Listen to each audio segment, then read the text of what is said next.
Wife!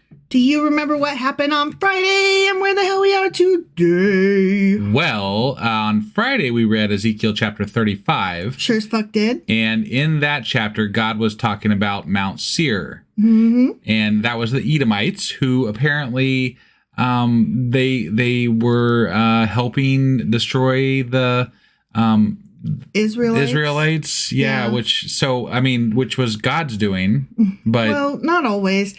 They had been against the Israelites from like the very beginning. Sure. Yeah. I mean, being enemies is one thing, but in this particular time, it was God bringing the Babylonians against Israel, and the Edomites assisted somehow. Mm-hmm. So God was attacking them, and then the Edomites helped, and then God was like, fuck you, Edomites. Okay, but to be fair to God, Jesus Christ, I can't believe I'm doing this. It wasn't just that one act that God was punishing the Edomites for. They had, throughout the Israelites' history, done a number of things, like going as far back as when Moses was leading the people through the desert that 40 years, and they had wanted to pass through the land of the Edomites. And they said, absolutely fucking not. Sure. No, we still hate you. No, I get it. They've been mad at them for a long time. But, I mean, it's still God attacking Israel at the same time that the Edomites are helping this time. This particular time. Sure. And then that's when they occupied their land. So, I mean, it was a bit of, a convenient time to punish them, I guess. Sure. If you're going to punish them. Sure. Whatever.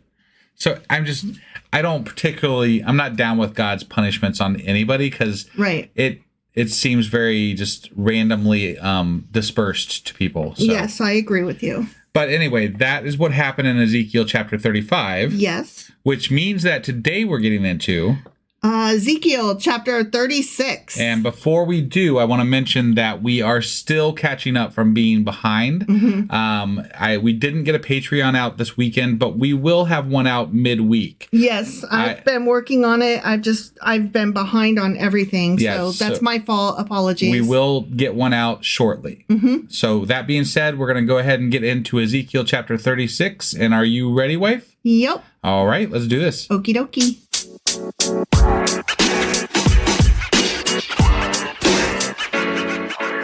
All right, we are hopping into Ezekiel chapter 36, or as I like to call it, Ezekiel. Yeah.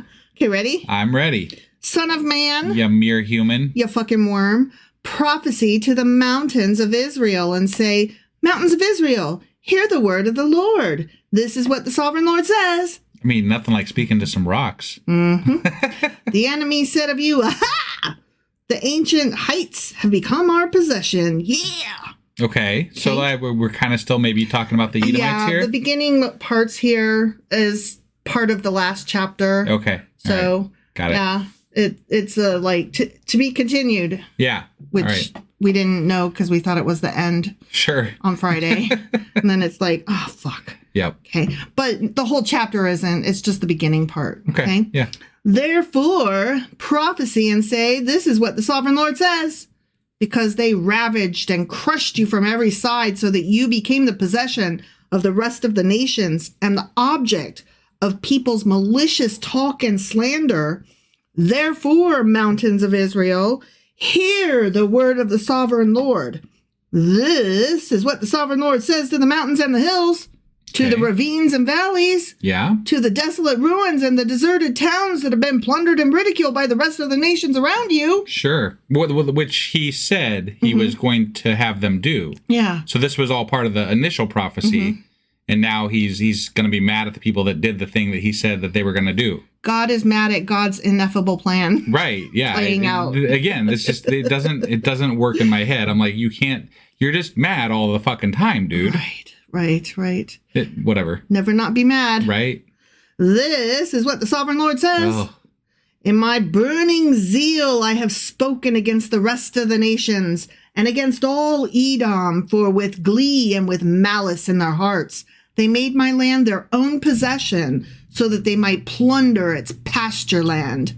But he said he was going to make that land desolate and not good. But how can you plunder something that's already bad? It wasn't bad. God failed. But God said he was going to do that. He said he was going to do it, but clearly he didn't if the Edomites took it over. That's why I'm pointing that out, because... Therefore, prophecy concerning the land of Israel, and say to the mountains and hills, to the ravines and valleys, this is what the sovereign Lord says. Yeah, that's the one. I speak in my jealous wrath because you have suffered the scorn of the nations. Therefore, this is what the sovereign Lord says. God. Jesus. They added it before the beginning of every sentence? What the hell? Yes. I swear with uplifted hand that the nations around you will also suffer scorn. Okay. But you, mountains of Israel, will produce branches and fruit for my people, Israel, for they will soon come home. Okay. Not 70 years later? Right. Yeah. No, I mean, and this goes to the part where I'm like, they're talking about a new, they're talking about a soon to happen prophecy. Like this goes to that whole idea. And I keep saying that this doesn't make sense to where we push this off to be Jesus at some point or whatever. We're talking about near future. Yeah. Right. You're talking about when they refer to David. Yeah, when they refer to David and when they make assumptions that these are things that are going to still happen, whatever. There's definite things that Christians especially take from the Old Testament and they say, hey, this is going to happen, either when Jesus was alive or when he's coming back the second time, right? And I'm like, no, they're not. This isn't how it reads, guys. No. It doesn't read that way. No, you're trying too hard over there, guys. I, God, according to Ezekiel, am concerned for you and will look on you with favor. You will be plowed and sown, and I will cause many people to live on you. Yes, all of Israel. The towns will be inhabited and the ruins rebuilt. I, God, according to Ezekiel, will increase the number of people and animals living on you, and they will be fruitful and become numerous. I will settle people on you as in the past and will make you prosper more than before. Then you will know that I'm the Lord. And this is problematic actually today. This is partly why Israel feels they have the right to create settlements on Palestinian lands. Yeah. And this is why, they feel that they have this ownership of this land is because of the Bible. Yeah. Right? And I don't want to disparage the right of Israel to exist where they are, but it does contribute to the fact that they are they're fighting against people that are already there to create this space that was allotted to them in the Bible. Right. And that has turned into some ugly situations is all I'm saying. Yeah. So I don't, it is, there's a lot of bad situations all the way around. I don't want to not acknowledge that the Israelites and Jewish people have had a rough time in the world. But they are also now creating a rough time in the world for other people. That does not justify a genocide on other people. No, it does not. That you were genocided at one time does not afford you the right to genocide others for your land that you absolutely have to have and can't share. I wanted to caveat that because it's usually people will call you anti-Semitic if you say that they don't have the right to exist in their land, whatever. It's not even the whole argument that is made by the people who are adamantly for Israel is to the point of absurdity. You're not allowing for real life and real happenings, Well, the people that accuse you of being anti-Semitic are generally the most anti-Semitic Christians who are using this situation to pretend that they're totally pro-Jewish and pro-Zion and pro-everything Israel. Yeah. And it's like, isn't that convenient? All of a sudden, you just love these people that you didn't love yesterday. It's not that they love them. It's they're part of a prophecy. They're part of the completion of their religion. Yeah. And therefore, they must exist because of that. Right. That's all it is. But that's what I'm saying. Like, all of a sudden, because of this situation, they're like, oh, no, we totally, if you don't like it, then you're anti-Semitic. And I'm like, shut the fuck up. Because yesterday you were anti-Semitic. Right. But it's because it's an effective, it's an effective jab at you, right? Right. You call someone anti-Semitic, obviously based on recent history, that doesn't sound good. right? It's not. It doesn't sit well with people of any type. So, well, anti-Zion is not anti-Semitic, correct, and wanting the Palestinians to not be genocided is not anti-Semitic. I completely wanting agree. a peaceful situation for both parties is not anti-Semitic. Agreed. So fuck anybody who says otherwise. They clearly don't understand the history or geography of the place, and or they don't give a fuck about it. Right. Truly. Let's have a rational discussion about it outside of religious practices. Okay? Right. Exactly. That's all I want. Exactly. Wouldn't that be nice? It really would. It really, and that goes for anything, anywhere, ever. Yeah. Like, let's just skip the religions bit. Mm-hmm. You know, I mean, okay, you have a very historical religious place that you want to keep. I'm down with that. That's cool. You know, we can talk about that outside of religion even. Mm-hmm. You know, it's a historical place. Right. For you. Let's talk about it. Yeah. But can we not include, like, genociding other people and justifying it but God said. Whatever. God said I could. God said I could. So I will. Yeah. Anyway, fuck this God and all his murdery bullshit. Right. Who says, I will cause people, my people Israel, to live on you. They will possess you and you will be their inheritance. You will never again deprive them of their children. This is what the sovereign Lord says. Yeah. Because some say to you, you devour people and deprive your nation of its children. Therefore, you will no longer devour people or make your nation childless, declares the sovereign Lord. Who's he talking to? I don't even know. I don't understand. The people in the mountains or the Israelites? I thought he was talking to the Israelites, but that sounded like maybe he's talking to... He did say at some point, like, he was going to make the women of Israel or Judah eat their children and stuff because they'd be starving so much in the Babylonian exile. That's true. So that may be what he's referring to. You're not going to be... You're no longer going to eat your child. Yay! Let's all celebrate. Look how good of a God I am. I'm not going to make you eat your children anymore. Whee! I'm such a great God. That sounds fun. The bar is so fucking low. I know. No longer will I make you hear the taunts of the nations. And that is what I cared most about. He doesn't. Not my starvation. Right. I mean, that's probably why he brings them back in the first place. Because he's like, this sucks. No one's praising me. No one believes I'm powerful, man. Oof. And no longer will you suffer the scorn of the peoples or cause your nation to fall, declares the sovereign Lord. Okay. Again, the word of the Lord came to me. Son of man. You mere human. You fucking worm. When the people of Israel were living in their own land, they defiled it by their conduct and their actions. Their conduct was like a woman's monthly uncleanness in my sight. Jesus. You period, you. You menstruation. God damn it, you menstruation. You know, he caused menstruation to happen. You fucking disgusting bleeding vagina. It's his fucking invention. I know. According to the Bible. You know, I mean, you can't make the human and then say, that's disgusting. You made that. Right. You could have made it without that. Right. Why didn't you? If you find it so fucking repulsive. Right. Ugh, I can't believe you're bleeding out your vagina, even though I made you do that specifically. Yeah. You're so disgusting. No, it's fuck just, you. The fucking, like, the ancient Israel, these ancient times, it's just a bunch of fucking incels. Yeah. That's all it is. They don't even understand women at all. No. They just own them. Yep. That's it. Yep. So anyway, periods are gross, blah, blah, blah. So I poured out my wrath on them because they had shed blood in the land and because they had defiled it with their idols. Fucking Asherah poles. Mm-hmm. I dispersed them among the nations and they were scattered through the countries. I judged them according to their conduct and their actions.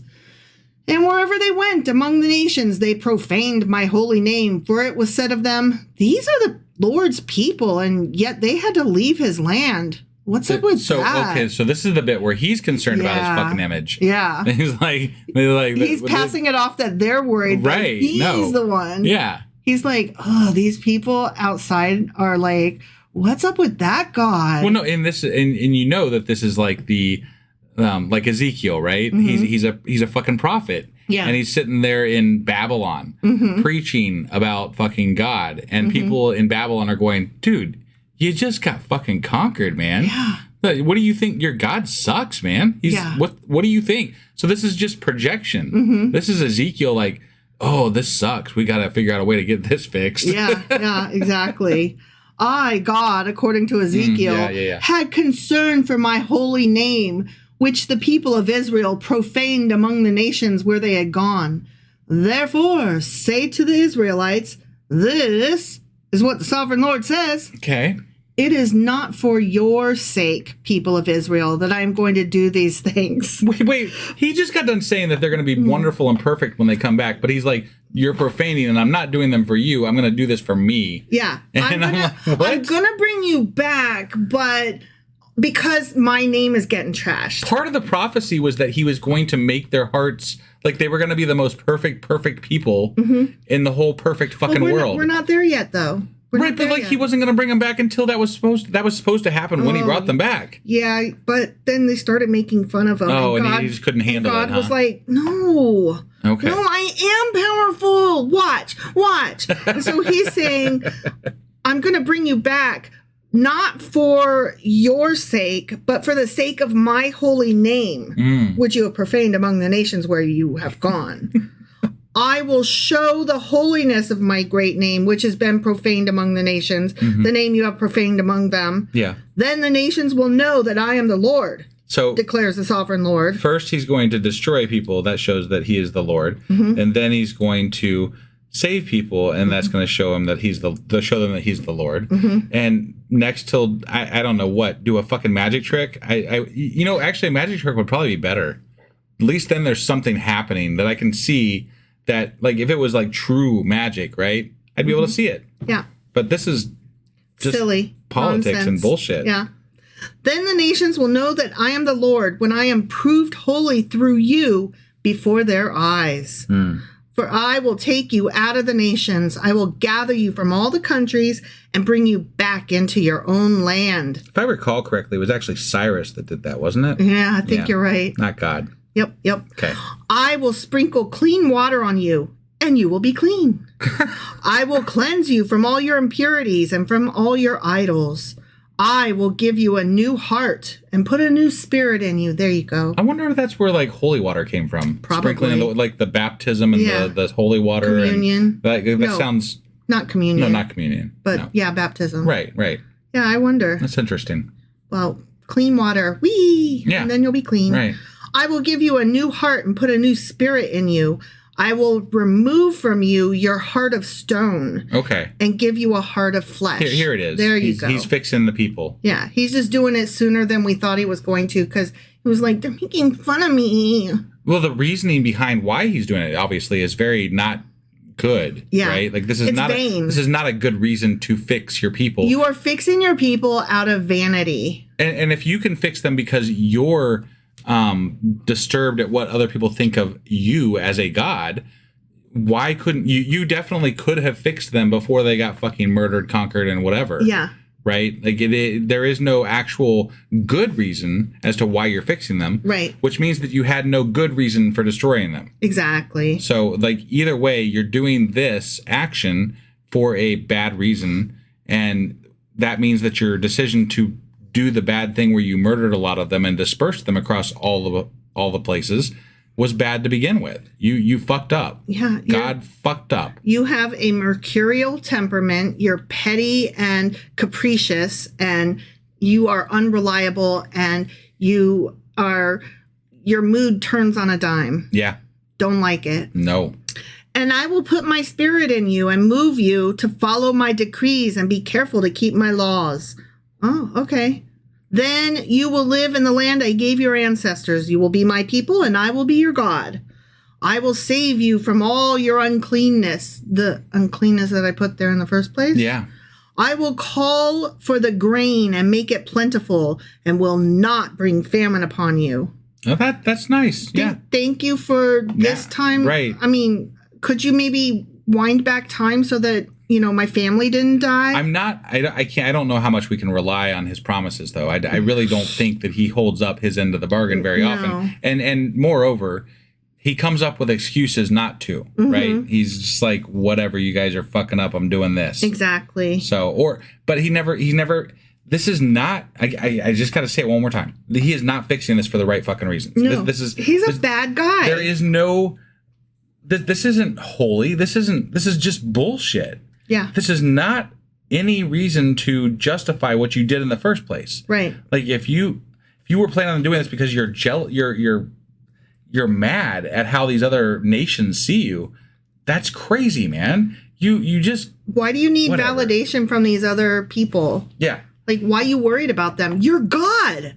For fuck's sake. Why are you worried about them? But it bothers me why, like, he fixed his people because of this reason. Mm-hmm. That's what bothers me. Yeah. It's not that he did the action. Look, the action in the first place was bad enough. Okay. Mm-hmm. But if you're going to do something that drastic to your people who consider you their God, yeah, then you should have a equal, if not better reason to bring them back and say that these are now your people, and they must have learned, they should have learned a lesson. Right. But no, you're just changing their hearts, which you could have done at any point. Exactly. According to this Bible. Yeah. That's what you could have done at any point. In canon. And right. That's why this story sucks. Yeah. I will increase the fruit of the trees and the crops of the field so that you will no longer suffer disgrace among the nations because of famine. Mm. I worry about your attitude and your reputation suffering because of the famine that you're going through. I don't worry about the famine itself. Yeah. It's all about the reputation. Yeah. Oh my God, this is so stupid. It is. Then you will remember your evil ways and wicked deeds, and you will loathe yourselves for your sins and detestable practices. I need an Asherah pole. I'm telling you. Right, right. I want you to know that I am not doing this for your sake, declares the sovereign Lord. Be ashamed and disgraced for your conduct, people of Israel! Exclamation point. Okay. This is what the sovereign Lord says. Mm-hmm.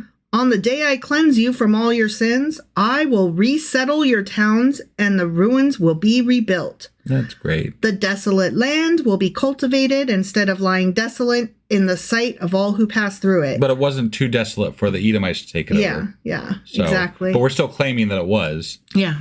But he destroyed the Edomites, or whatever. He's saying he's going to destroy the Edomites for taking over that desolate land that was also fruitful at the time when the Edomites took it over. Right. Yes and no. I can't keep track of all the fucking lies that are happening in these prophecies. Like, it's just like whatever they want to say at any given. It's just like Trump. Like, I was going to say, any point you just say whatever the fuck you want to say, and that's the way it's supposed to be, and that's what we're supposed to believe that you did. And exactly. I'm not. That's not a good answer. No, it's not an acceptable answer. It's not, especially in a Bible that is supposed to be the word of an infallible God that we're supposed to worship and believe is giving us an afterlife and, making everything on this entire earth the way it is. He's supposed to be good and holy. He's not good. I don't give a fuck if he's good and holy. I just want to know that he is powerful enough to at least say things in a manner that makes sense. Like, he can't even say a sentence. He can't even keep his facts straight from one fucking paragraph to the next. And the Christians don't care. And the Christians don't care. And that's weird. Yeah. I'm like, y'all are weird. And they'll say it's all true. You're reading it wrong. I'm like, the fuck I am. It's literally the same wording that he's using desolation in one place where he used fruit. Like, it was. I can't. Oh my God. It's so. You're mad that it doesn't make sense, even though we went in knowing it probably No, I know it does. Look, I know the Bible does. I've always known that there is some bullshit regarding the Bible. Mm-hmm. And I obviously, as we've been going through here, I've learned more and more how much bullshit is in the Bible, mm-hmm. right? But this whole chapter right here, and the last chapter, has included things that are just bald-faced lies with regard to how God claimed things went down. And moreover, they are in back-to-back paragraphs half the time. And it's just, you can't ignore this amount of just wrong. It's so fucking wrong. It's very wrong. And the actions he's taking are morally bankrupt. And it's just not, this is not a God that I would even want to worship if he was a God. It's not a good book. It's really not. They will say this land that was laid waste has become like the Garden of Eden. The cities that were lying in ruins desolate and destroyed, are now fortified and inhabited. I'd still be mad though, because Egypt and what was the other place that had the better trees than the Garden of Eden? Assyria, yeah. So like it might be like the Garden of Eden, guys, but he didn't give you the best place. Yeah. So then the nations around you that remain will know that I, the Lord, have rebuilt what was destroyed and have replanted what was desolate. I, the Lord, have spoken, and I will do it. Okay. This is what the sovereign Lord says. All right. Yeah. Once again, I will yield to Israel's plea and do this for them. What? He was just saying he was the one that was pissed off. Whatever. Fuck this guy. He's so irritated. I will make their people as numerous as sheep, as numerous as the flocks for offerings at Jerusalem during her appointed festivals. He has lowered his numbers quite a bit. He was used to say sand and stars, and now we're at sheep. Now we're just at sheep. Shit. Yeah. Count sheep before you go to sleep. You'll run out, no doubt. So will the ruined cities be filled with flocks of people. Then they will know that I am the Lord. That's not what that's not how I'm taking this. The exactly. End. Yeah, no, the end. I got it. Okay. I think I got most of the things out that I wanted to say in that chapter, because it was just pissed me off the whole way through. Yes. But it's just not right. This book is not right. It's not correct. It's not good. It's not a God that anybody should want to follow. There's nothing here that makes any goddamn sense. None. So I don't know what else to say. Like that whole chapter was just a bunch of contradictions about how he's going to act, and really bad reasoning as to why he was doing the actions that he was doing. Right. Like that was just a horrible chapter when it comes to trying to say that this God is a powerful or good or just anything. He's not any of those things. He's just dumb. He's just bad and wrong. Right. And moreover, it's just Ezekiel just placing this onto this God, the actions that he wants to see. So Ezekiel be cray. Yep. All right. Well, that was Ezekiel chapter 36. Sure as fuck was. Which means that we'll be back tomorrow with Ezekiel chapter 37. All right. We'll see you then. Bye.